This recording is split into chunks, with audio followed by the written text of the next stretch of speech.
Okay, so I hope everyone is here and listening to all this session. We're going to be looking at the environment and talking about rewriting narratives around our relationship to the environment, and also talking about climate change. My name is Maria Adegowaile-Schwarter. I am a Knowledge Equity Fellow at the Centre of Knowledge Equity, hosted by the Scholl Centre for Social Entrepreneurship. So, I'll just tell you a little bit more about Systems Week. I don't know if anyone's been attending, but it's a whole week of conversations and programs around themes for how do we set the systems change. And we're going to be looking at different things throughout the week: global opportunities and threats, climate, the economy, health and social resets. So our conversation is really about exploring how we behave as actors with regards to systematic problems and solutions. What's inequitable about the power dynamics? How do we really create change? Are we willing to make the change that's required? What are the resources, not that we need, but maybe what other people need? What are we stopping people from doing just because of our own power and privilege? So systems change, as you might realize, is going to be looking at daily publications as well as conversations. There's 5 sharefares and they're open for discussion about success and failure from systems practitioners, and 4 panel discussions with academics, researchers, practitioners, students, leading experts. As I said, I'm going to lead this conversation around environment and climate change. In fact, I'm not going to lead. Actually, I have some brilliant panel members, all of them, and they're going to help all of us think through some of the conversations.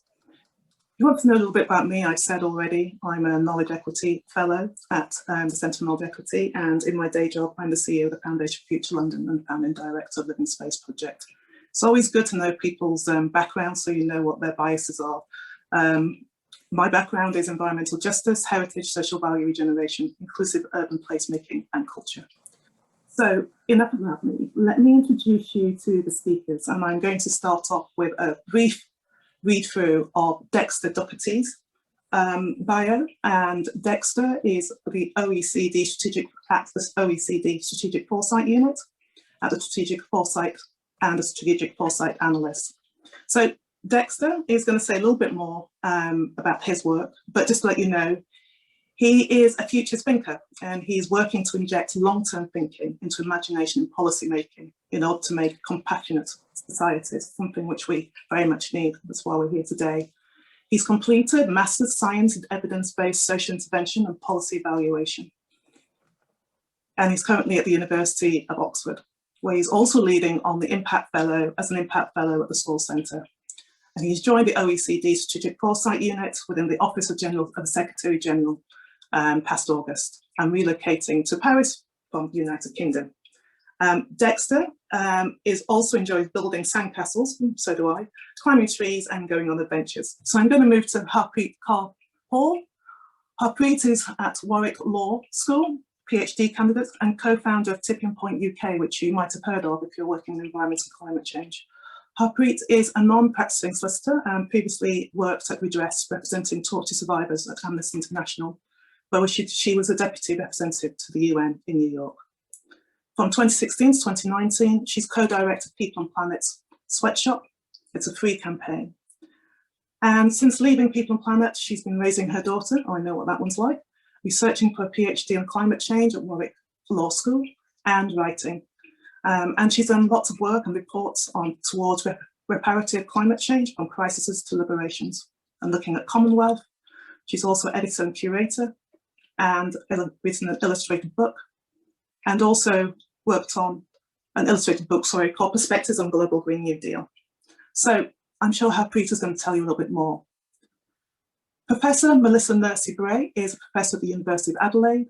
Melissa focuses on how communities become involved in environmental decision making. She started her work with Indigenous communities in Northern Australia around how to work or how to build community-based environmental management frameworks. Her work's been included in co-management arrangements, and she's been worked with ports and shipping, Indigenous local governments and conservation communities to address driving factors and issues that affect good environmental governance. And again, Melissa will tell you a little bit more about herself when we start the conversation. We also have Jacqueline Paul, researcher and lecturer at the Gai Wai Ate Tu Maori Indigenous Research Centre and School of Architecture, Te Wari Wananga Owa. Jacqueline's researcher and a lecturer at the School of Architecture and Landscape Architecture at Unitec Institute of Technology. And she's also currently studying for an MPhil in Planning, Growth and Regeneration at the Department of Land Economy at the University of Cambridge. And Jacqueline, again, is going to tell her more about her work, which is absolutely fascinating. Shruti Vijayakumar is a co-founder of Emerge Institute. Shruti is a coach, facilitator, strategist, and dedicated to reimagining business and economic systems, ones that thrive in harmony with nature, and also helping change makers unleash the fullest potential for systematic change. Shruti co-founded the Emerge Institute, which builds on leadership and capacity for change makers, and teams committed to systems change. And again, Shruti will tell us a little bit more about herself when she's having conversations with us. We have Pip Wheaton, who's the global co-lead planet and climate at Ashoka. Pip is currently the global co-lead for a new team at Ashoka on planet and climate, and was until recently Ashoka's European Director for Venture, which means she led the team, finding social entrepreneurs, incredible social entrepreneurs across the continent. So Pip is an Ashoka Fellow and was a scholar in 2015, 2020, I've lost the number from there. And she will be telling us more as well about her work. So at the end of this conversation, there will be 30 minutes for everyone to ask questions. Please type in the chat when you can, when you have any questions, and we will look at the best way to actually answer those questions or for you to join in the conversation. So I hope you've also seen the publications which are going out from this week. If you've signed up to Systems Week, please check those out. They're actually quite amazing conversations. So let's start with the first question. I'm going to go to Dexter. The first question is, we're sitting here talking about systems change, and we're sitting here thinking about climate and the environment. But what do we mean? What is systems change? How do we define climate? How do we define environmental justice? So, Dexter, can I start with you? What does systems change mean to you? I think well, first of all, I'm Dexter. Thanks for hosting this and putting this together and moderating the panel. It's an honor to be here alongside all of these wonderful people. I think I want to situate this first as, so I'm working within a fairly traditional international organization. And a lot of part of the work that we do as a strategic foresight team, we're being brought in as a sort of qualitative counterbalance to an organization that does some very impressive quantitative policy work and economics work. And I think the thing is, a lot of the old definition or the definitions we've used on climate change have been to frame climate change as a science problem, as an economics problem, as something for experts in energy systems and environmental systems. And I think we're there as one small team trying to work on broadening out some of those understandings and definitions and creating spaces for different kinds of knowledge in policy spaces, things that are a little less built around projection of past data into the future and trying to bring in different narratives and different alternative conceptions of these things. But this is all a lot of me trying to actually dodge the answer to the question and saying that there are probably multiple ways of defining these things. And my role is more in one of knowledge translation from some of the voices that may not have been as involved in getting the exact definition that big institutions and organizations used for concepts like climate change or environmental justice. And then when it comes to systems change, I think my understanding of that would be that we are trying to build systems that are more sustainable in the long term. One of the other things that is my work in foresight is about is trying to build a more longer term perspective into policymaking that has all too often been very short-term focused, had very narrow metrics that define what success is, and we're trying to broaden that out. There are moves within the OECD to replace GDP with something of more a dashboard of indicators and things like that, or all of this is moving towards having broader definitions of these concepts and trying to include more voices in creating those definitions. But that is a new process that we're investing in, and I'm proud to be a part of that work. I guess I'll hand it back off to other people to give a definition that might suit this conversation a little better. No, not at all. I think that's really interesting. I'm going to come back to you about how easy or difficult that is in institutions when you're trying to look at narratives which are quite different from the tradition. But yes, so I'm going to ask Jacqueline, would you be able to tell us what you think systems change is? Yeah, kia ora, and thank you also for hosting me.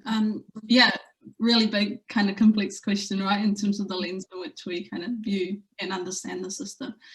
And I think just, you know, hearing you speak about, you know, discuss this question is really interesting. And for me, you know, my first thought is actually the system that does not seek to serve the people, essentially.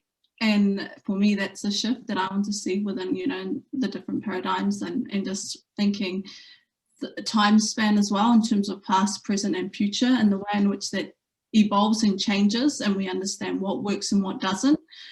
I think also thinking about highly stratified societies, and I, you know, because I'm from Aotearoa, and Shruti would know as well, you know, some of those equity issues in all spheres, and the way in which we address and respond to such issues is definitely complex. But, you know, who does the system serve? It might serve the elitist, it might serve those who have access to knowledge, power and resource, but actually, you know, what are we doing to evolve and adapt to ensure that those who are marginalised, and I speak from a place where, you know, for us, for me as Māori, as Indigenous peoples, you know, we're still at the bottom of the barrel. So perhaps the system works, but it doesn't work for us. So, you know, how are we going to collaborate and work together to ensure that you know, there are diversified thinkers and, you know, knowledge systems that allow people to be involved, you know, in the process to determine what that looks like. So short kind of spiel answer, and I'm sure we'll be able to kind of unpack some of these ideas, you know, speaking to what Dexter spoke about around knowledge translation. Actually, I would say knowledge transmission, right? How we take people on the journey with us as we continue to evolve and ensure that, you know, intergenerationally, what does that look like? So, yeah. High level overview. I think that's really interesting, exactly about, you know, who do the systems work for? That's a crucial question, isn't it, that we sometimes forget. Okay, thanks. So I'm going to come back to that a little bit more, I'm sure, as everyone else is giving their answers. So Shruti, could you tell me a little bit about your thinking on how you see systems changing your work as a strategist facilitator? Yeah, perhaps to build on what Jackie said, and acknowledging that, yeah, the systems we have today don't serve everyone. I think what we're really interested in our work is what are the stories that underpin the current system, and what are alternative narratives or ways we could think about what flourishing, what success, who we are as people and how we relate to the world. And if I think about the system, again, I think generalizing and calling it these systems sometimes isn't helpful. But if I think about my experience of economic, society, culture, education, healthcare, everything in New Zealand, Aotearoa, for example, the dominant paradigm or story that we experience here is one where humans view ourselves as separate from nature, separate from each other, as these rational economic, you know, actors that exist to maximize our short-term self-interest. There's not enough, it's a world of scarcity, therefore more for you is less for me, and we have to compete. And those are some of the stories or paradigms that underpin the system as I experience, and you see it in education, you see it in our commoditization of healthcare, you see it in our consumption-based GDP system that Dexter alluded to. And for me, systems change is allowing us to really challenge those stories and inviting us to perhaps consider, are we more related, interconnected to each other, to the land, to other people? And if we acknowledge, you know, as Indigenous Māori belief here in New Zealand, that we are intimately connected to the land, it's our source of survival, the earth is our mother, that we're intimately connected to each other, that perhaps your well-being is my well-being, that the land's well-being is my well-being. What do those alternative stories then mean for the kind of society we build, for the way we think about education, healthcare, who has access, how we share power, how we design anything, how we measure success with our economy, as Dexter said. So for me, systems change is allowing us to question our very fundamental ideas of what thriving or flourishing means, what our assumptions are about human nature and why we're here without getting overly philosophical, and allowing space for multiple stories and questioning as we begin to figure out which stories best serve the flourishing of all of us in the adventure to really reimagine the world around us. That's great. I mean, it is complex, you know, it's so many things are connected. So it's really good to hear your point of view. And I think there's some things in there I'm going to try and weave back into conversation and let everyone have a conversation around it. Pip, do you want to just say a little bit about your thinking around systems change in your work as Ashoka? Yeah, so I think the most important thing for me, the most important characteristics when I think about systems change is that it's a process. It's not an outcome. And I think that's something that we're really not used to, or maybe not trained to deal with, because it means that we can't control it, right? We can't predict it either. We need to sort of let go of control a bit. It's emergent.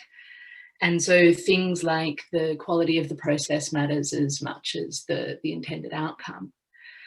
And when I think about it in terms of climate change specifically, so how do we shift the systems that are contributing to climate change?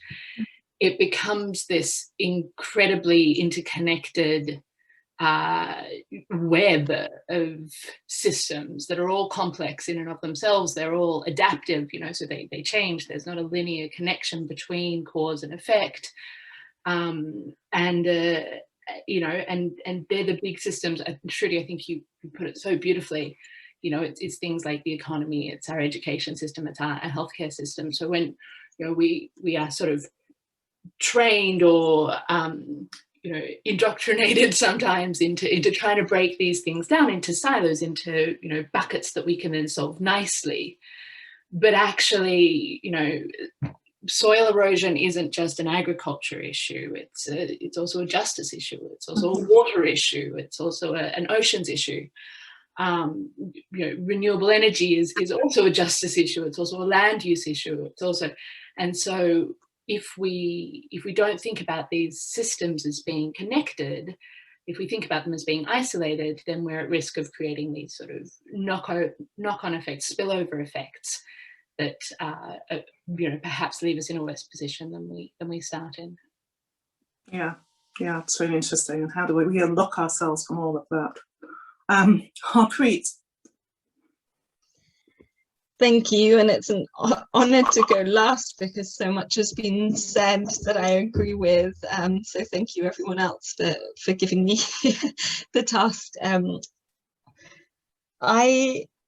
The work that I do at Tipping Point is to try and cultivate and work for a grassroots movement with people at the front line of experiencing injustice and inequality, leading in identifying what the solutions are and pushing a justice approach. And in part, I think a lot of conversations on climate justice and equity are often, and systems change, are often add-ons to climate action, as though you can have climate action and then you could add justice on top of that. And I think the work for systems change is saying that the only solutions that are consistent with living in a way that centers health, community, education, care, racial justice, gender justice is if equity is at the center of decision making in all that we do. And climate change is a kind of existential limit that all the injustices that have been operating in the ways in which we organize societies have led us to this point where we can't continue. And essentially, we can't continue with the same model of the way in which we view ourselves as separate from nature and people, and nature as things, as commodities to be exploited and undertake work that builds profit for a few. And what we instead need to move to is justice centering decisions on how we decarbonize and how we build communities and infrastructures that can respond to what's already been built into our systems, the level of changes that communities have already experienced that require support from the countries, developed countries that have caused the most greenhouse gas emissions, but also profited and taken and extracted resources and wealth over over more than 500 years of the system that's led us to this point. So in a way, does it feel like we're working with a system that is pretty much broken? I don't know. I don't want to put words into your mouth. I'm just kind of interested if you think it's broken and if it's mendable, and if so, how? From your work, because you've been doing some pretty amazing stuff. So you've probably got quite a lot of thinking that's come from the individuals you've worked with and the communities.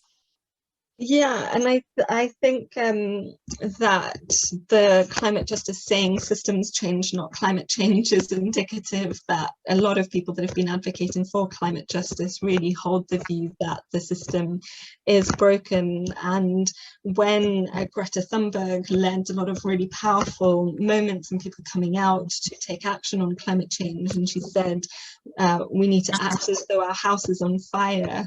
The Climate Justice Collective Wretched of the Earth responded with a reminder that yes, that's true, but for many of us, our house has been on fire for over 500 years, and it's a system that has been broken for a very, very long time.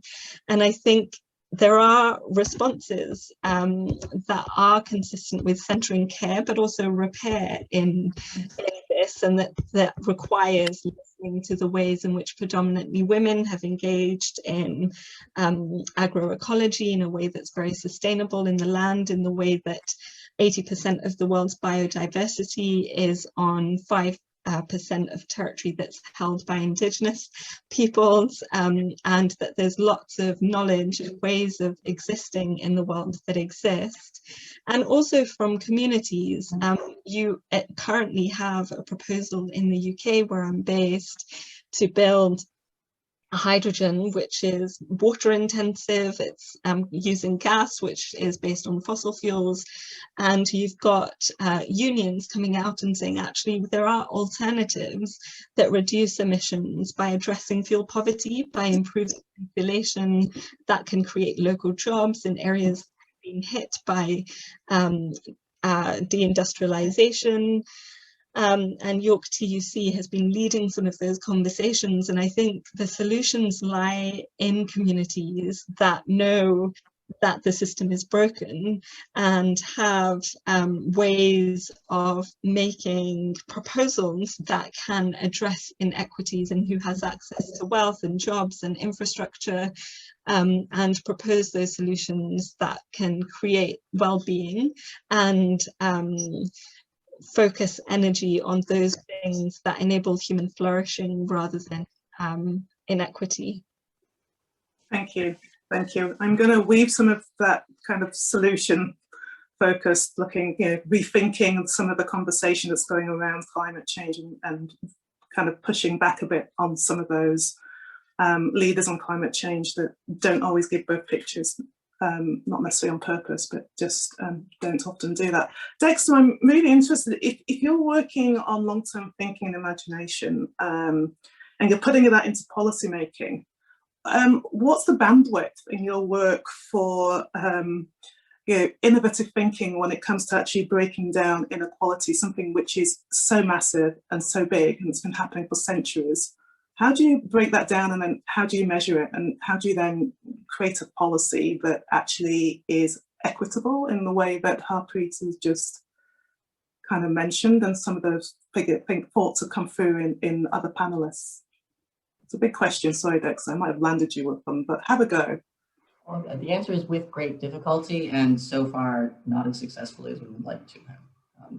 But I think when it comes to these things, we're working to have that conversation. To have that conversation, I think inequality is one of the issues that has been made a priority within the OECD. It is a policy issue that even in traditional fields they're starting to recognize now. It certainly has not been something that's been recognized for 5 years, probably 50 years, almost certainly not 500, almost certainly not. And I think when it comes to like how do we do this and how we have this conversation, there are people developing very good metrics to put these things into. That would be in the realm of knowledge translation, of taking some of these conversations with inequality and putting numbers and statistics behind them, because that's something that the organization is more ready, or the organization that the governments that support the traditional spheres of power are more ready to recognize. I think that's one of the things that I would like to raise for how the challenges in our work is we're in an organization and we're within a sphere of policy that has done it, that recognizes hard data and things that are very measurable. And so when you're trying to have some of these conversations about justice, it's hard to measure.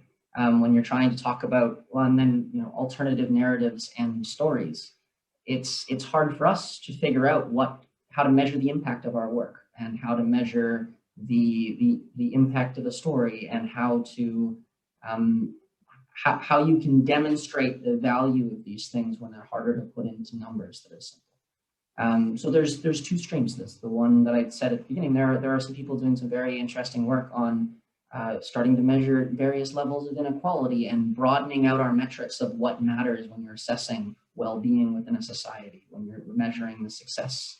And the OECD is very good for building these comparative tables of data on how countries are doing and what kind of progress or lack of progress is being made in certain places on certain issues. And then the other side of this is there's an emerging space for different kinds of knowledge. And I think my team is very much in that realm of things. And it's early. It's nice and heartening to see that there's a commitment to these kinds of things, but there's not as good of an answer on how this gets buy-in long-term for people to accept these things, because we are speaking to people who are making decisions and have learned how to make decisions in a very data-driven way. And we're trying to bring in things, you know, there's inherently no data about the future. There's a whole lot of these things that are hard to put into numbers. And so, yeah, the long answer is the same as the one at the beginning, is we are trying with great difficulty to figure out how to do this. And there are questions about how you take some of the wisdom from outside and the lived experience from the people who haven't been in these rooms and move it into the decision-making tables and bring, you know, expand the table and have more people around having these conversations. And that is an ongoing process that we're early in, but it seems like there's a commitment to. Okay, thank you. I mean, it's good there's a commitment to it, and it's good that you kind of flagging up that this is difficult, isn't it? Because we're moving from traditional into the future and we're not quite sure how to do it. So I guess at least the organisation that you're with, OECD, are recognising that. Some institutions don't even do that, so you've got a little bit further than most. Jackie, there's just been a conversation there about knowledge equity and how you broaden it. What are your views on some of the comments that have just been made by panellists, and what's your thinking around this? And I'm kind of interested also around your architecture and landscape work, because as we both know, everyone knows that, you know, we're increasingly living in a much urbanized world, and still we have architecture which uses a kind of old-fashioned, inappropriate way in building cities, places, not only by the fact that the people that do that design quite often don't co-design, but they don't have an understanding of other ways of thinking, other types of knowledge. Yeah, I guess really, again, kind of extensive system in itself and the way in which it functions, perhaps. I guess the first kind of component is speaking to around knowledge systems and the lack of diversification and thinking and the typical hegemonic ways of doing, and continues to dominate even in architecture and planning and systems and institutional processes and structures and all things, and the lack of willingness to change. You know, scary. New knowledge is scary when you're so used to one thing, you know. And I'm just thinking in a, you know, Aotearoa New Zealand context, when systems are built off, you know, colonialism, colonization, and all those unjust processes, where now that these are how these structures have been established. And what happens is that, you know, we have branches of other institutions, for example, within architecture perhaps, and when it's the same system built on, you know, unjust processes, everything's the same. And so what happens is, because of those poor processes and engagement and lack of acknowledgement for communities, Māori, that results in as an outcome in a manifestation within the natural built environment, built on exploitation and all of these things that we continue to see, which perpetuate essentially some of the effects and outcomes of climate change. So extensive timeline, and being able to unpack that. But I also think there's an opportunity for change at the same time, despite some days you might lose hope.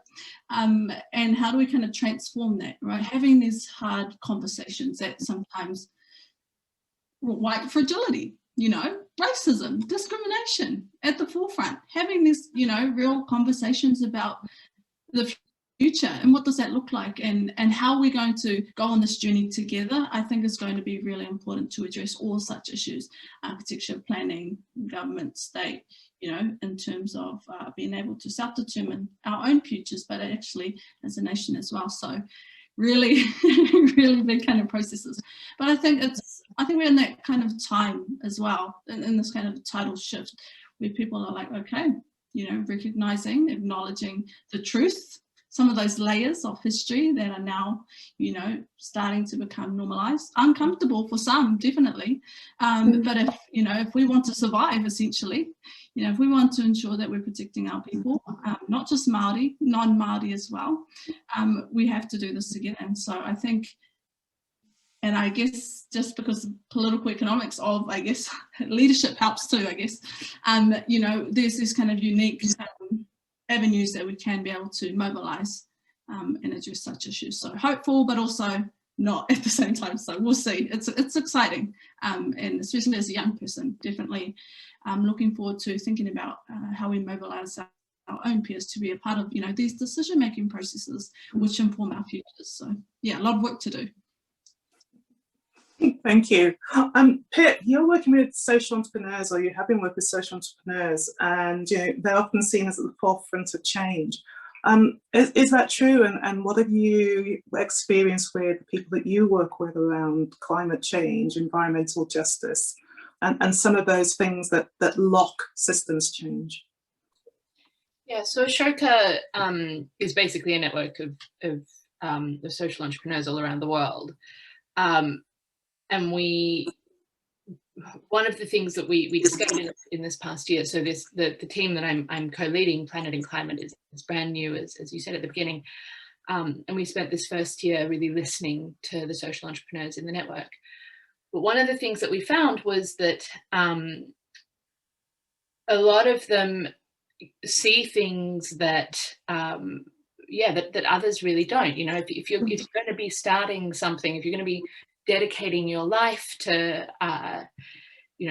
building an organization, to trying to create change, you're generally doing it because you see that a different future is possible, and you're committed to and driven to make that a reality.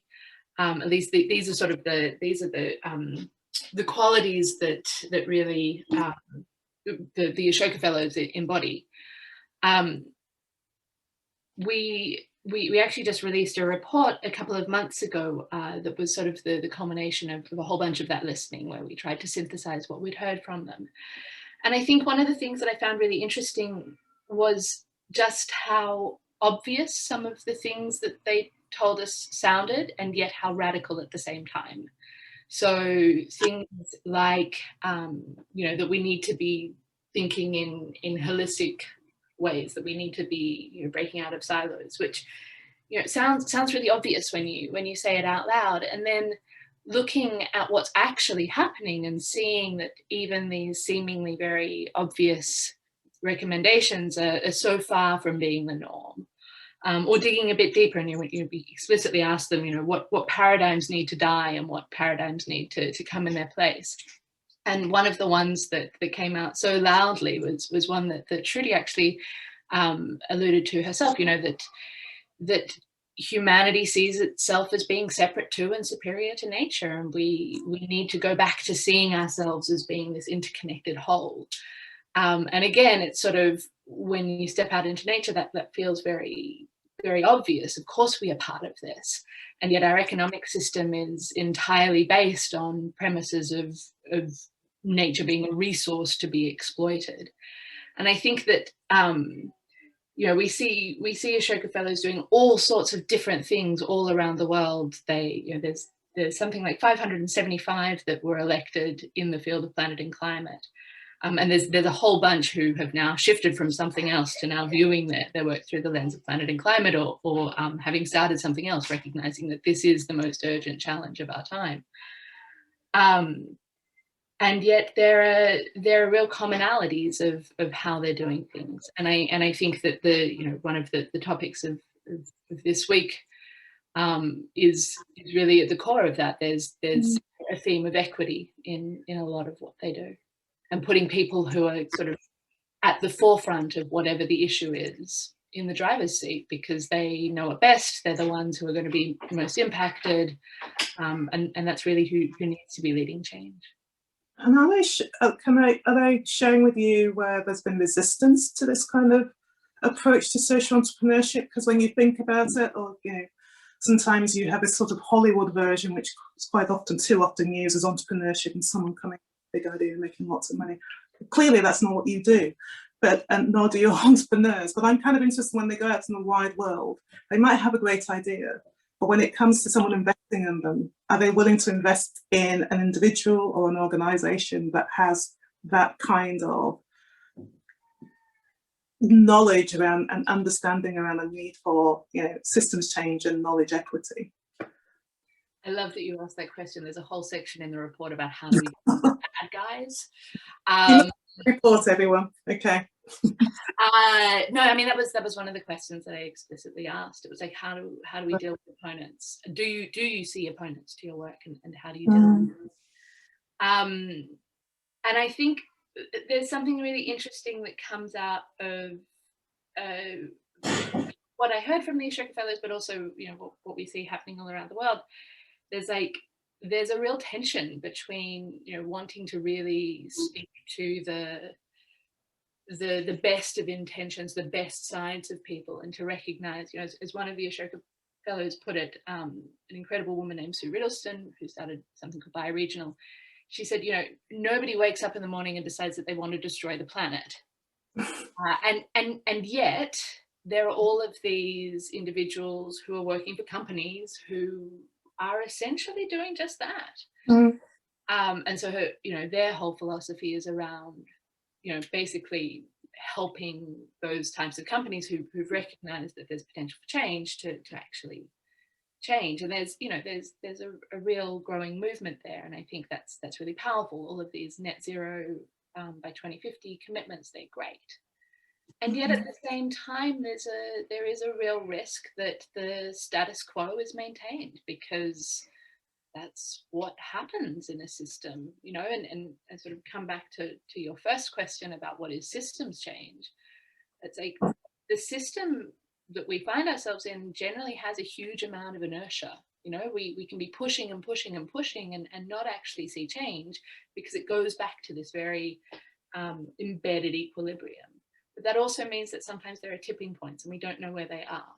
And I think one of the things that's exciting is recognizing that perhaps we are at tipping points, because there is such a groundswell, and there are things like the last week's, there's been great movement in some of the big companies being held to account. So like Shell, the ruling against Shell in the Netherlands, the Exxon board decisions around replacing some of the board members, you know, those types of things indicate that there's real change happening, because a couple of years ago that wouldn't have been possible. But it doesn't mean that those organizations will automatically become allies overnight. They're still, the system is still designed for them to be continuing to create harm. Thank you. It's a conundrum, isn't it?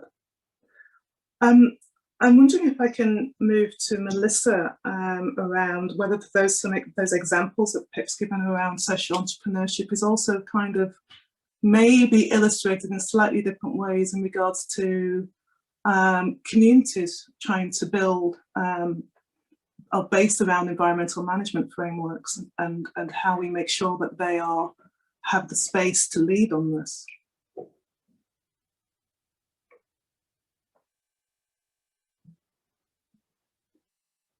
I'm not sure Melissa heard me. Melissa's not with us, Maria. Oh, sorry. Yeah, No, yeah. she's not. Okay, well, because you were so kind to tell me that and remind me, can I refer that one to you actually, because it is relevant to your work. Could you share the question once more, Maria? I also had a couple of just comments to build off what Jacqueline and Pip said, so maybe would love to share that if there's space as well. Please do, absolutely. Please do. Yeah, awesome. Yeah, really loved the conversation so far, and wanted to draw on a couple of points that Jackie mentioned around colonization and colonialism and equity. And one of the things we find really cool with our work here in Emerge is, I think often when it comes to systems change, a lot of the conversation stops with systems thinking. How do we see the interconnectedness? How do we see cause and effect? A lot of the things Pip spoke about, which is so important. And what we find in working with Indigenous and a lot of Eastern traditions here is, beyond systems thinking, we need to move into systems being and really feeling that we are part of the system. And one of the core things when it comes to really doing this work is healing the trauma from colonization. You know, we can think and cognitize and come up with new ways of running the system, but without the healing of the wounds that we carry in us, the wounds that the lands carry, the energy is not free, we find, for social entrepreneurs to really free their full capacity to be a part of change. We've got one model that we use here when we talk about the sort of essential self and the regressive self when it comes to sort of leading systems change. And we think about the essential self as the place I'm in as a leader or a person, as a human, when I feel really connected to nature, to life, to each other. We talk about Wairua, which means spirit, or Māori, life force. When I feel connected to the essence of life, and it's a place we all know when we're relaxed, when we're calm, when we're creative, when we're easeful. You know, you probably feel it when laughing with your children or out in nature. And there's another place that we can operate from as a leader when we feel contracted, when we feel we're trying to prove or fix, when we're in a space of pain or resistance. You can even feel your body is in a different state when you're trying, you know, when you're overwhelmed by the state of the world. And we find in our work of really supporting social entrepreneurs or change makers to unleash their fullest potential, we need to build the capacities not just to think about systems change, but to heal the pain or the resistance or the trauma. It's a strong word, but we think of trauma as anything that separates, anything that creates a feeling of separation and not enoughness. And building that capacity to heal that within myself and my team and my work with the communities I engage, with the land in particular when it comes to climate work, is so crucial if we then want to operate from this place of calmness, of ease, of source, of spirit. Often we take these notions of spirit, of being out of the systems work again, which I think is a Western notion of, leave spirituality, you know, at the door. But a lot of our Indigenous peoples intimately see the natural world as a part of them, as something they're interconnected with. So that work of healing trauma from colonization, as Jackie said, I think helps us come to that place where we can really feel that interconnectedness that Pip spoke to, that all her social entrepreneurs are saying, that then enables us as people to lead in a different way and focus not on just what we do or what measures we use, but where am I coming from? And is that place really conducive to creating a different system and a way of flourishing for all life? Yeah, I think that's a really interesting point. And, you know, as you said, picking up from some of those conversations we've just had with the panel members, I think you're right, there's a very deep trauma. But do you think that the environmental justice or climate change, let's call it sector for want of a better word, actually are willing to go there? And by not going there, what are they stopping from happening when it comes to systems change, or are they? Yeah, I think it's quite scary for a lot of people. As Jackie said, change is scary, and to acknowledge, yeah, maybe I'm carrying part of the problem and maybe I need to change. It's kind of easy to go, things need to change, but often we don't want to change and look at ourselves. So I think it's quite scary. It takes a lot of courage to kind of look at, what am I carrying? Where's my desire for change coming from? Am I just trying to alleviate my pain, or am I really in service of a system? For years as a social change maker, I was driven by the guilt of privilege, you know, And that drove me to do so much and to really confront that and address that and look at my privilege and look at how I feel about it and step into and really feel those things was quite confronting. So I acknowledge it's hard. And I think, if I'm really honest, I feel a lot of the sector isn't quite ready to go there. The words, the language itself can alienate us, but I think more people are. I think here in Aotearoa, more people are acknowledging that we can't, without addressing the wounds of colonisation, really create a bicultural society where Māori and non-Māori can come together in true partnership. So I find in pockets, this awareness is raising and growing. And I think as we alleviate different knowledge systems that really call for the healing of mind, body, and soul in a very holistic way, as we give rise to different ways of thinking, this awareness is certainly growing. There's amazing projects. The Wellbeing Project's a well-known project run by an Ashoka Fellow Skoll Scholar, which is really committed to social entrepreneurs doing this work themselves. So I think it's growing, it's a new horizon, but it's not yet something that many of us are engaged in. And I think the implications of that is often, even in our work to try and heal a lot of these systems and really create flourishing, we're not really able to. If I'm a climate activist that's really carrying the pain and the grief and the guilt and the anger, am I really in a place, do I even have the capacity in me to really listen and acknowledge another point of view, to really meet you where you are and not kind of create more separation? You're the oil and gas company and I'm the activist. You know, can we really come together as unity, as someone had shared earlier? And I think, you know, it's critical if we really want to work together as one people to begin to do that work, so we can acknowledge and say this is not working and this wasn't okay, while still coming to a place in us where we can hold each other in empathy and in love. And I think it's from that place that so much more potential is freed to really make the bold decisions that need to be taken to create flourishing. Thank you for sharing that. And as you're talking, I'm really listening to what you said and others, and I'm wondering, how do you balance that idea of trauma, which by its very meaning is very difficult for people to go there? And how do you do it as an individual, and an individual who has had to deal with some quite difficult issues, whether it's, you know, having brown skin, lower income, all the rest? And then how do you then share that in a way which is safe with others? And how do institutions like OECD, and I'm going to ask Dexter this in a minute, how do they deal with something like this? And how do other organizations or individuals help large institutions, which actually quite often set the policy and the way things are going to go, including business, to go that far? So hold that one, and then I'm going to go to Dex, and I'm going to just ask everyone. I don't know quite how to do it, because I'd like you all to be able to speak freely without me kind of trying to direct who goes next. So let's see if we can do this. And I'm going to go to Dexter and just I'm really intrigued, Dexter. How do you bring that kind of much needed thinking and resourcing of, you know, looking at trauma and then matching that with strategic foresight? Or not matching it, but bringing that in as useful data and knowledge? So I think for this one, a lot of major organizations have realized quite recently that there's a lot of sources of disruption that are coming from social spheres and not economic spheres, and that you have to reckon with these issues, but it's not fully there. So what we're one of the spaces that's trying to do this. We're starting a pretty major project on environmental and economic uncertainties that feeds into larger OECD horizontal work on environmental and climate resilience. Now, one of the foundational things, some of the foundational documents in this, for instance, the recent IEA report where they laid out one path to a net zero transition by 2050. What we're doing, we're stress testing, and we're unpacking and surfacing the assumptions in that and stress testing. You know, some of the major assumptions in that are 30 years of global collaboration on an international stage, which on an extent I think has never happened in human history. And another is very large scale behavioral change.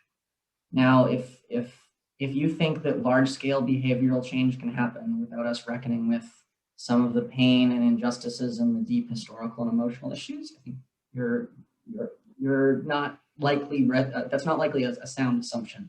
I think the same thing holds with when we're talking about international cooperation for that one.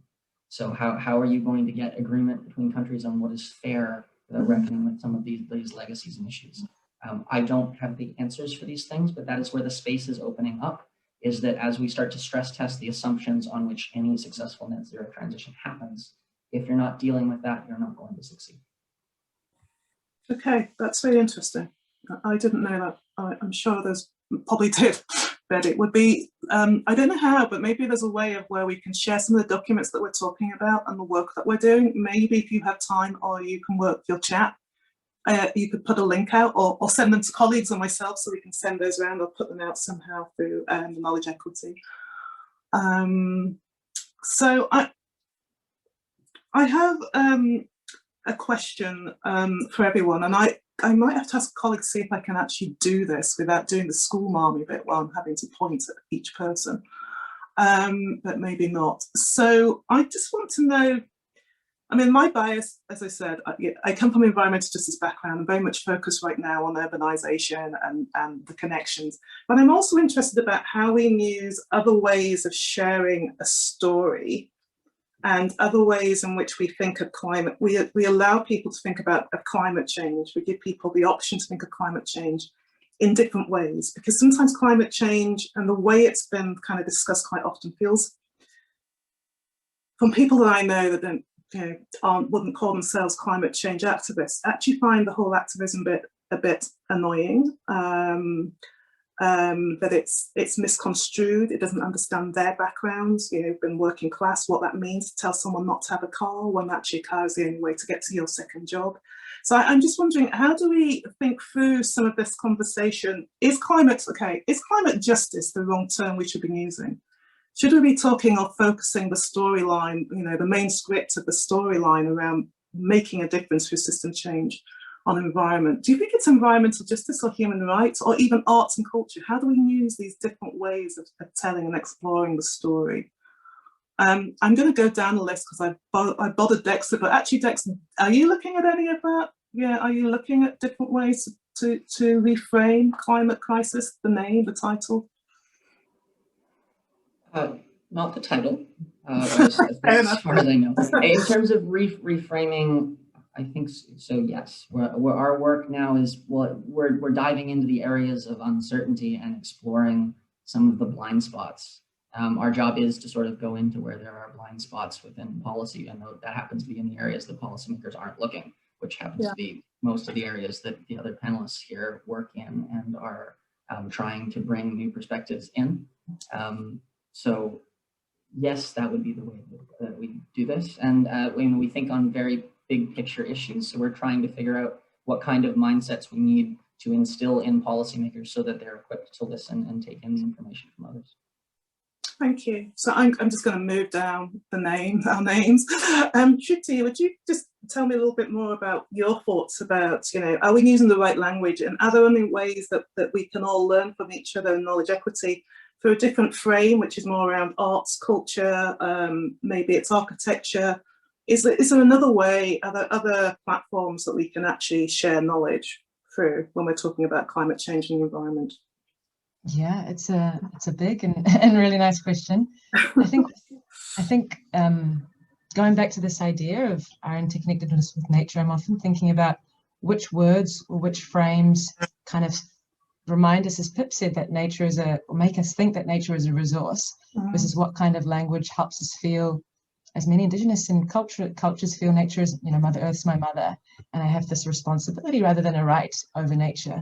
So even the word climate, I feel, can be quite sterile and quite heady, and it's kind of this thing out there, it's in the atmosphere, versus even just using the language Mother Earth a lot more in my dialogue, even with business leaders. I used to not have the courage to sit in a boardroom and say, oh, how are we treating our mother, our Earth mother?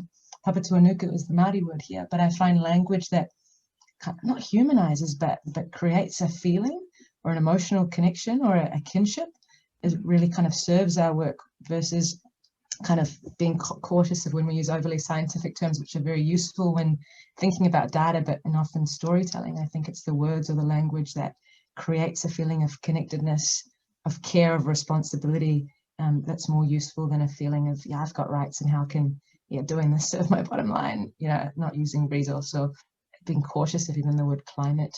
I think justice is beautiful because it really evokes a feeling of what is fair, what is equitable. So I think it's a strong and I think necessary word that broadens our understanding and makes this conversation much more intersectional. So I think that's a form of language I find really has been serving us here. Thank you, thank you. Pip, same question really. How else would you, or do you think are the best, is there a better lexicon around discussion on phonology? If we want to change, if we want systems change, are we using the right language, or other languages, other ways, the doors we should be going through? Yeah, so I think for me, it's language is part of it. I also think it's more about the framing and the positioning. So to use the example that you brought up about, you know, the cars, because cars are a really emotive issue. And, you know, at one point I was having a conversation with somebody who is, you know, really committed to climate change, but who was just like, yeah, but I don't want to give up my car because, and then had a whole bunch of reasons that, you know, none of which I would want to argue with, you know, they're all really valid. But so it's like, how do we start having conversations where we can imagine collectively together what a different future is? So not, oh gosh, I need to give up my car, or you're telling me to give up my car, or anything like that. But like, what is the community that I want to live in? What is the, you know, you were talking about urban design earlier, like what is the what is the space that we create? And why would we actually create a space that required us to all be so reliant on cars?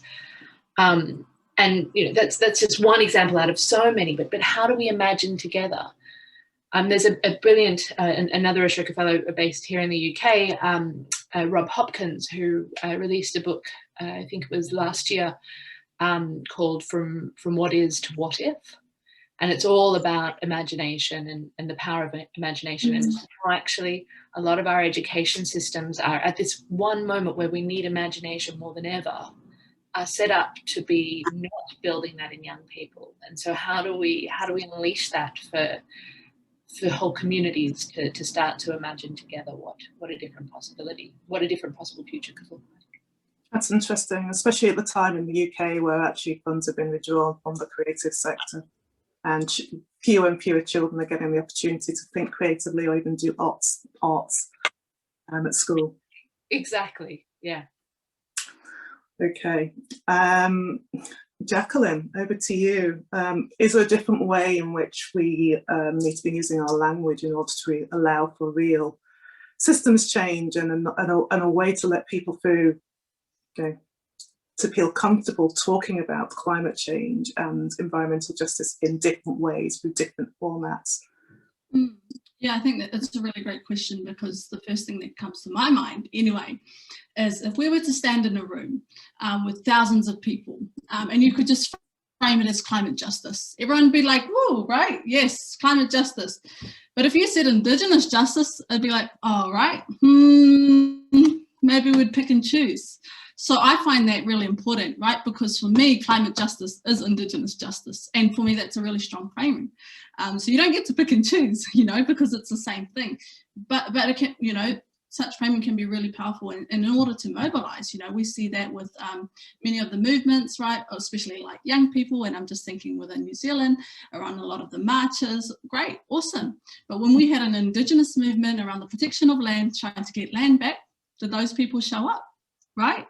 It's interesting. So you see these kind of imbalances within society. So I think it's really important within this concept and how we, again, assert this narrative that they are the same thing, right? And we need to be able to take everyone on the journey with us, and how we kind of build allyship within this space as well is really important. So I definitely think it's, yeah, significant in terms of the way in which we not only, again, for myself to reaffirm our identity, but in terms of, you know, how we mobilize. And if we're going to shift and ensure the protection of our lands and, you know, all these many things towards working towards a just system, actually these are some of the underpinning things that we need to think about. So yeah, it'd be interesting to perhaps test that in a room around actually which one would you choose. And I would feel anyway everyone would be power to climate justice, But yeah, major imbalance towards Indigenous justice when they're the same thing.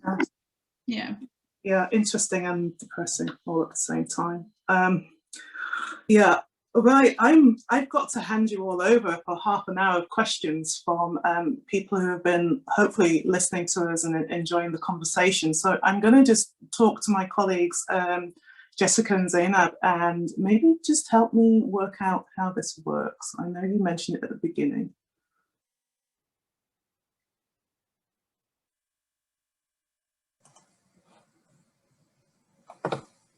So happy to that, Maria. Welcome everyone, and thanks for such a great session with the panelists. I'm Zainab Kaba from the Skoll Center for Social Entrepreneurship. So I'm going to go through some of the questions we have, both sort of in the chat. We have one online. I think it's a general question for everyone from Gordian, who says, actually it takes guts to create something that is able to start systems change. But how do you think we can force with our narrative to make those who are able to provide resources to have the chutzpah to go for it, make this decision to change? Good question. So I'm going to hand it over to whoever puts their hand up first. And because I still have on the screen, Jacqueline, maybe you can just kick that one off and we'll pass it around. Yeah, I'm not sure what part of the question. Okay. Yeah, could we see that? Is it possible to see that question? It came up as you were reading it out, Zainab, but we've kind of lost it. I'll put that in the chat. Essentially, the question is around how do we use like this in terms of thinking about the narrative? How do we then convince people to provide the resources to actually make this change? Yeah, I think, yeah, that's a great question now that I understand it. I think that's the power of storytelling, right? And again, for me as a Māori, and that knowledge transmission and that sharing, it's powerful. It might not be valued within perhaps the OECD because it can't be measured in the impact, but actually, you know, it's being present, it's being holding space, right? Sharing those stories and allowing people to understand and learn and be a part of that process. I think that's really powerful, but it also is important that it's not done in isolation, right? You've got a support system because around cultural safety and all those things, and how do we shift and change those processes in itself? But yeah, I think just the power of knowledge and building relationships, essentially, the basic kind of fundamentals of things we should be doing as a people. So yeah, working towards that. Thank you. Dexter, you want to respond to that? Feel free to say no if you don't. I think actually just pass this one off to someone. Okay. Maybe Harpreet, who's doing some very interesting work on activism to this. I think from where I am, I mean, I personally am trying my best, but I think it is external pressure and narratives from the outside, and I would be very curious on how some of the other people on this have pushed those forward, and because it is starting to have effect. The fact that my job exists is probably evidence of that, and the fact that the environmental director is trying to take on this way of thinking is evidence of that. Really interesting, actually, just saying that people are listening about what's happening outside, that it's making a difference to big institutions like yours. So Harpreet, you've been recommended for an answer. I think much of what Dexter just said is very much a central part of our theory of change, that currently institutions, and I think Pip said this earlier, have a sense of inertia and continuity, and I would say perhaps even more than inertia, investment in proposing things that are counter to giving up who gets to make decisions, giving up who has a seat at the decision-making table about how resources should be allocated and what happens. And so central to this is that it's coming together in community to create a counter narrative that has a powerful story, that is strategic, that allows for diversity in ways of communicating through art and culture and campaigning, coming together in various different ways, shapes and forms, but to create that tipping point, to create moment, a groundswell, so that something that was previously impossible becomes absolutely inevitable, and that it's people power that makes that happen, and people power through strategy, through storytelling, and going back to some of the conversations that we were having earlier, groups that are thriving, and groups that are thriving, communities that are thriving, really depend on that healing work that I think Jackie and Shruti and others have mentioned previously. And I think a lot of the time we focus on strategic campaigning and storytelling and forget this thriving communities. And I'm really happy to see on Wednesday there's a whole panel on health, and Prasanna Khan from Healing Justice London will be speaking, and I think has been driving some really, really important work in London and the UK on the importance of this in our movement, to have deep listening and authentic lived experience participation in our communities, so that we can feel better within them to do that strategic campaigning work and storytelling work as well. And I think the last thing that I wanted to say about resources, answering that question, is that yes, those in power need to be convinced, but I think in some ways that gives up community power and agency. There are diaspora communities and ways of resourcing our work and our struggles where it was normal to fund one another, to fund our communities, to build the institutions that our communities needed as first generation migrants, second generation migrants, to survive. And that as much as we need to convince those that hold the purse strings, I think we also need to look back and learn from the solidarity economy approaches of coming together to resource one another that could be really powerful in being part of this change as well. Thank you. That's a good reminder that we have been doing systems change forever and a day, haven't we? We just don't necessarily call it that, but we've been doing pretty good stuff when you see what's changed societally and economically and environmentally. I better move on to the next question because I suspect there are others. Zainab, are there any more? Yes, so we have a question. I think this is directly for Dexter. How is the OECD working with and alongside communities equitably and meaningfully? Well, I should preface this one to say that I am not a representative of the entire organization, and I think I'm speaking on my own personal behalf today as an employee of there. I think there are a lot of spaces where within various directorates of the OECD, it's a huge bureaucracy, is trying to bring in various conversations. I think the Development Center is somewhere that does a lot of work with various foundations around the world, does a lot of work within communities. So it really depends on where, but I think there is a growing embrace of recognizing that analysts based out of Paris working behind a screen can't provide the kind of knowledge that's going to be necessary to address the problems. I think the current slogan of the OECD is better policies for better lives. I think there's a growing recognition that is a participatory process. That's something that's very in the blood of all of the folks doing foresight work within the OECD, which is a growing community that has more people embracing it. And I think there is more and more participatory research and a recognition that the work that we were doing before was important and is important and will continue to be important to provide the high quality data for good policymaking. But that is not everything, and that there is a need to work with people more. And that is something that, so we recently published my team a global scenarios report for 2035 with strategic long-term recommendations for the or ideas and considerations for the organization going forward. And among those was figuring out ways to broaden out the decision-making tables and some of the important spaces for conversation. But that is it's actively something that people within the organization are trying to address now. And I think it's above my pay grade to make too bold statements on exactly how that would happen, because I don't get to hold too many of those things. Dex, so I have one last question for you. Well, it might not be the last one, but just very briefly, how are you dealing with open data? Is it kind of democratized, the data that you're gathering? Is it going to be shared in a way that people can use it if they have the knowledge to do so? Is this a question to me personally or to within the... I'm going to do it to you personally, then you're not having to represent.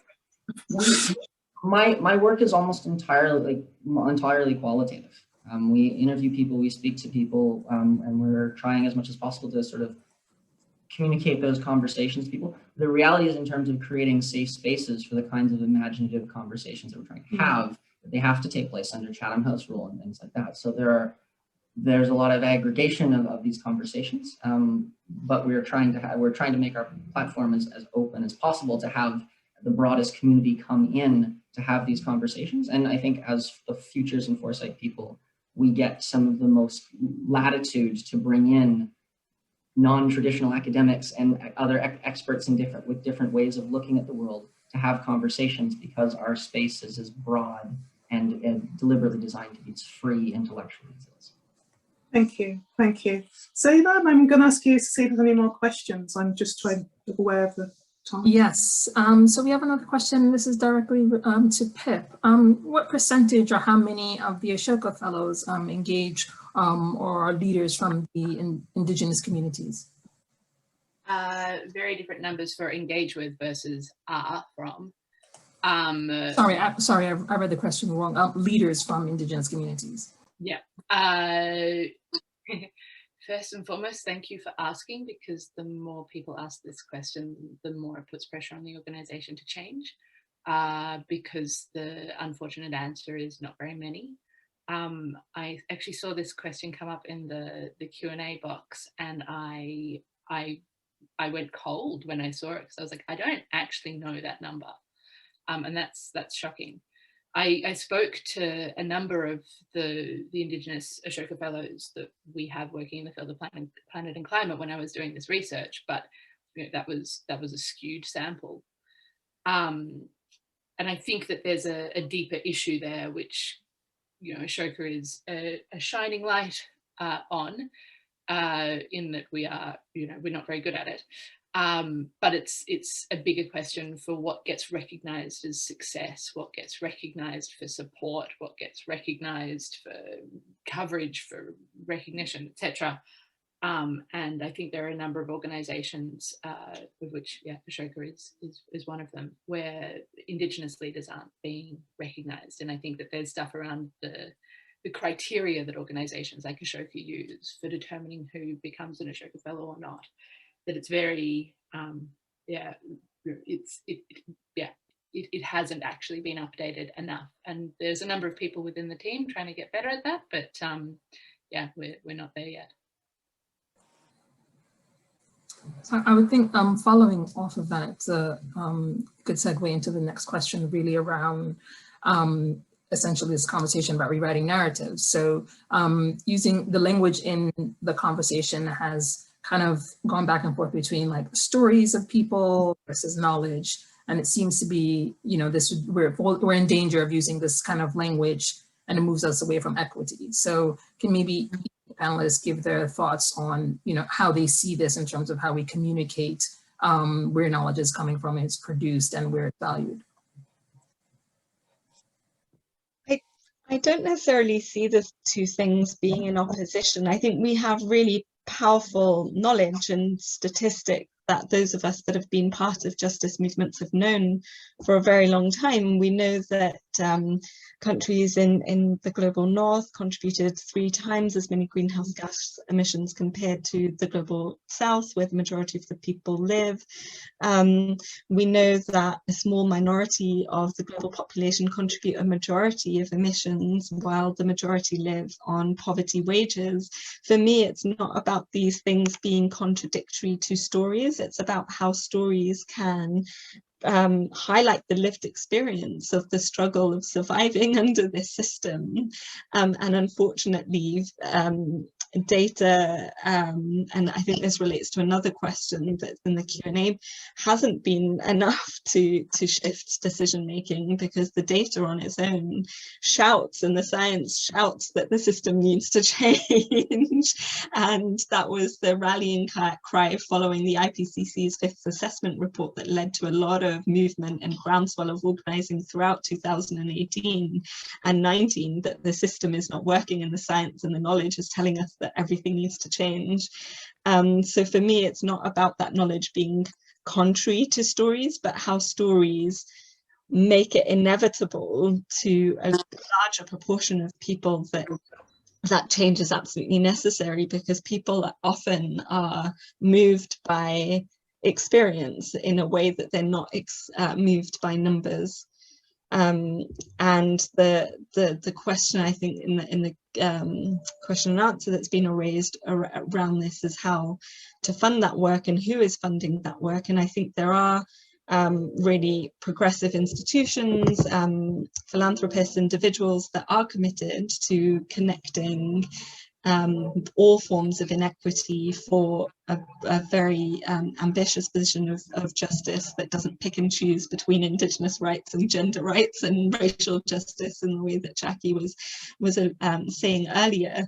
But I think there are also funders, particularly in the climate environment space, that have come out and said that actually the woke agenda, it runs counter to climate action. And I think that there needs to be accountability and activism within the funder space as well, to ensure that when we talk about justice, it's not a woke agenda to highlight the fact that people that are racialized as Black are living in highly polluting areas where fetuses not yet born into our world are being impacted by poverty and air pollution, and that is linked to poverty and race, and it's wholly connected to environmental justice and climate justice, and that it's not a woke agenda that's a convenient add-on for some communities, but it's actually central to understanding what needs to change.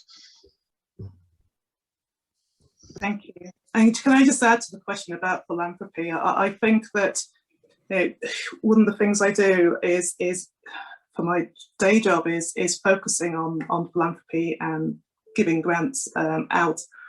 And I think the philanthropic world, and certainly the grant-making foundations, are really rethinking. They need to do more, but really rethinking how they fund and what they fund, and not feeling the need to make the decisions about what people need, but rather listening to that. And so I think a lot of foundations are looking at environment and environmental justice, quite a lot of climate change, and I sometimes wonder what they mean by that, because it can be quite restricted when they use that phrase. But also there's a lot of thinking around climate and environmental justice in regards to the places that we're currently building for us. So there's a big conversation around inclusive placemaking. How do we create green and grey and blue spaces which are countering exclusion in public spaces and bringing people back in and co-designing it? So there's a kind of bigger picture around how people are thinking around funding environment and what that means, and then the difference between what some funders, philanthropists, are thinking between environmental justice and climate justice. There's a bit of a schism sometimes between the two. Maybe just to build on what Maria said, I mean, in our work here, we feel that philanthropy is so ripe for disruption when we think about knowledge systems. Often we feel that many traditional funders are very focused on a transactional approach where, I give you money, you do X, you report this, and that's the end of our engagement. And I think what we find in a lot of different knowledge systems, Indigenous systems, is a commitment to relationality, of long-term relationships over decades, over lifetimes, over many, many generations, in fact. And there's that kind of thinking encourages much more trust, much more sharing of power between the funder and the fundee. I think that's quite a scary thing to do as a funder. What if I give you some money, not quite understanding what you might do with this, but trusting you to do the right thing with it? What if I commit, as Pip said earlier, to systems change as a process, not an outcome that I think the system needs as a funder, based on often my Western kind of way of thinking, which is the dominant paradigm we see here. And I think that becomes so crucial. We had one kind of very practical example where we were working with a group of oceans innovators, and we got funding to help scale a number of projects. One of the innovators went through the program and said, look, I don't want to be working on my project anymore. I don't think it actually serves systems change and I want to end it. And now when a funder is funding you to scale a project, but the best thing that we feel for the system is for this not to exist, that can be quite confronting, and they can't report going, oh, look at how many projects we funded if we think actually this shouldn't exist in the first place and isn't serving the collective systems change we need. And I think that's where committing to a process and investing in relationships and building trust, I think, is what's really needed between a funder and a fundee. A true sharing of power and coming on that long journey is so critical if we are to really support knowledge equity through funding for climate work as well. I think for some philanthropists and funders, it's letting go of the fear that, you know, they won't always be in charge because they don't always have the right answers that's out there, not necessarily within the institution. But I shouldn't be answering the questions. So. Is there another one? Just wanted to ask if any of the other panelists want to kind of speak to this idea of like stories, people's stories, and knowledge. And then there's a question also about resourcing and how that actually happens. Thank you, Zainab. So would anyone like to give a reflection on those two questions? Resourcing.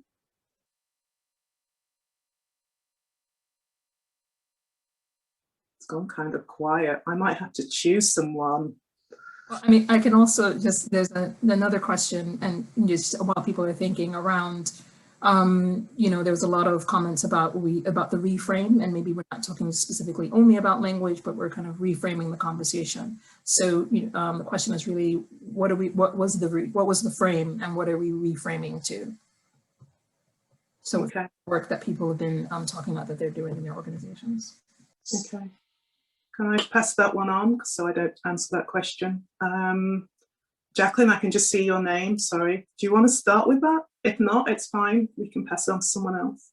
I'm just thinking about the stories kind of notion, and just some of the work that I do and that I'm involved in terms of a kaupapa Māori based approach, which is a by Māori for Māori, right? And we are our own kind of architects of our own futures, and you know, the storytellers as well.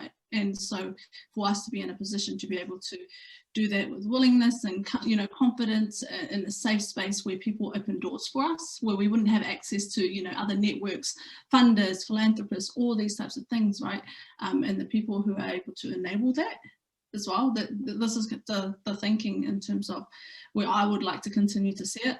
Some of the issues that I have is when I see other people who are non-Māori telling our stories, right? And being really careful of that, because it's really uncomfortable for someone who's not Māori to be able to, you know, share that in some spaces. And I think when I saw Shuti's, the video earlier about, you know, the cultural safety in the beginning, right, around those stories and having that protection is really, really great, because it protects our knowledge at the same time, because it's not something everyone has access. It's through those relationships, right, and building that trust in those types of foundations and the way in which that's articulated. So those are just some of the thoughts in terms of actually understanding maybe this concept of rewriting narratives, not so much, but how you're opening doors for others to be able to share theirs, right, and position and locate themselves in the work in which they're, doing every single day. I think the door opening point is really important, actually. We still need to keep doing that and keeping it open, not just for half an hour for free advice. Does anyone else want to respond to that? Just feel free to do so. Yeah, I think it's a really good point Jackie raises, and there's a risk as different sources of knowledge get elevated that they get commoditized and kind of captured by this Western system and used to just make profit. And so how, when our system is designed in this very GDP-centric utilitarian way, do we safely, elevate different sources of knowledge? I mean, many of the Indigenous elders that we work with are very skeptical and cautious about even sharing their wisdom. Is the audience really sincere? Are they really committed to this over the long term? Do they really want to listen and do the work themselves, or are they just here to hear some kind of new interesting idea? Suddenly Indigenous is kind of cool and fresh, and are they really kind of committed to sharing this? And often there's a lot of caution around, do I even want to share this? Is it going to just be used against me, or am I going to see it commoditized? So how we do that safely, we try and put in protocols and really kind of share cultural safety principles, but we're also very cautious about not kind of jumping into this too quickly, being careful about which audiences we share with, how the knowledge is used. And there's only so much you can control. Once you put it out in the world with our internet and interconnectedness through globalization and technology, things can be taken and shaped and run with very quickly. So I think caution and care is really needed when the system isn't really conducive to allowing safe sharing of different knowledge, with the risk of it just being used for profit and commoditization as well. There's also something there about respect as well, is that when people get something new or they learn from someone else's knowledge and experience, that they recognize that. First they ask, and then they look at how they can resource that particular person or individual or institution or group of people before you do that. I think sometimes because we're in this world where there's information everywhere, we think everything is there for the owning, and it just isn't. So it's getting our heads around that. But thank you. Does anyone else want to respond, or shall we ask to see if there's another question? Maybe I just think we'll go. Oh, go ahead. I was just going to say maybe one thing. So I think we, as I said earlier, we were explicitly trying to listen to what are the paradigms that people are talking about needing to shift from and to. And we saw a whole bunch come through from the conversations that we had. Maybe the meta point to take from it, though, is that there is a real sense that things need to change. And the fact that we're seeing so many different reframings come up indicates that the current framing isn't working. So when we think about paradigm shifts in general, one of the things that indicates that something needs to change and that something is changing is that we see lots of different sort of competing alternatives. And I think we're in that phase at the moment where there's just so much richness coming out of like, where could we be moving towards and how we think this through. Okay, thank you. I'm busy writing a few notes, and I don't have many because they're all on these things, post-its. You don't get much on those. And I'm wondering if I should try and summarise, and I'm not sure that's a good idea because you've all been given such rich answers. But I think maybe there's some things that we're saying is that obviously system change has to happen, but it has to actually be a change and not reproduce what we did before under a different name. I think when we talked about climate change, we said, yes, that's obviously a crucial issue, but maybe the conversation around climate change doesn't necessarily work for everyone. And actually there's other doors to have that conversation around, such as environmental justice. And then I think we've also said something around the need for safe space and sharing of information, but that information to be recognised. The need for deep healing. So this isn't, it isn't us continuing to do our day-to-day work or reports or even 10 years of fundraising. This is quite a long time commitment to change and to reparation and to recognising some of the pain that people have had to go through and recognising their knowledge and resourcing that. Have I missed anything? I know I have. Is there anything else that, if someone wants to look at this transcript in the next 10 seconds, there's something which we've missed there, or I've missed, and probably none of you, but I've missed in the conversation. But there is a script been written as we all speak. I just wanted to try and come in on the reframe question. I think you summarized that really brilliantly, and it was a really hard job to kind of bring all those different elements of the conversation. But I wanted to come back to this question of what are we reframing from and to, and I think it connects to a lot of the different things that we've discussed around FAIR, of the philanthropy sector as well, of keeping things separate in their boxes. And for me, it's a reframe from a lot of the things that Jackie and others said at the outset of viewing land as separate from nature, instead a reframe towards understanding interconnectedness and interdependence. It's a reframe away from a market-driven GDP economy, as Shruti says, towards cooperation and care, rest and rejuvenation and repair. And there's more that there's way more to kind of explore in relation to that, but and lots more to test and lots more innovation around experimenting with different stories and respecting the sources and citation of where they come from. But I just wanted to kind of add to that before we close, of the reframe from and to. That's very helpful, thank you. I'm turning to my colleagues just to make sure that I'm letting you all leave at the time we promised. Yes. Zainab, how are we doing for time? Because we are out of time. So we are out. Yeah. So just two things. I just want to read a comment that we did have on the chat online. Sort of in summary, I would say it says Pip's response on Ashoka and the sum of Dexter's interjections reveals that racism and whiteness remains one of the biggest obstacles to systems change. the current systems maintained by the same white people who benefit from the status quo, because we have been taking this on for generations. We try to invent new types of questions and languages to try to make progress and for our own sanity. So a bit of a provocation about where we are and what still remains a challenge. Lastly, we want to just provide an opportunity for Zahura, who is our illustrator and has been sketching this conversation that we've been having, so that we have some interesting visualizations of the conversation. So we're just going to give her an opportunity to share that with us. Okay. Hello, can everybody hear me? Yes, great. Cool. I'm just going to show you my screen and talk through what I had today.